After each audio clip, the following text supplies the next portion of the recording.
ఆకివీడు రామాలయం అంశంలో సుప్రీంకోర్టును తప్పుదారి పట్టించారన్న ఆరోపణలపై న్యాయవాది జడ శ్రవణ్ స్పందించారు. రఘురామకృష్ణరాజు కోర్టు తీర్పును ఉల్లంఘిస్తున్నందుకే సుప్రీంను ఆశ్రయించామన్నారు ఆయన. ఆకివీడులో ప్రభుత్వ స్థలంలో రామాలయం నిర్మిస్తున్నారని, సుప్రీం తీర్పు ప్రకారం ప్రభుత్వ స్థలంలో ఏ మతానికి చెందిన ఆలయం నిర్మించకూడదన్నారు జడ శ్రవణ్.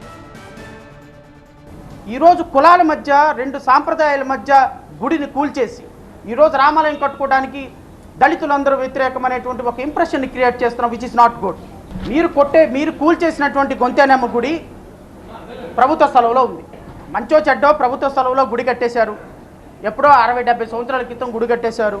అది గొంతేనమ్మ గుడి అని లోకల్ ప్రజలు అంటారు, కాదు రామాలయం అని మీరు అంటారు. ఏది ఏమైనప్పటికీ కూడా union of India versus state of Gujarat ఈ జడ్జిమెంట్ ప్రకారం ప్రభుత్వ స్థలంలో ఎటువంటి మతపరమైన కట్టడాలు కట్టడానికి లేదు.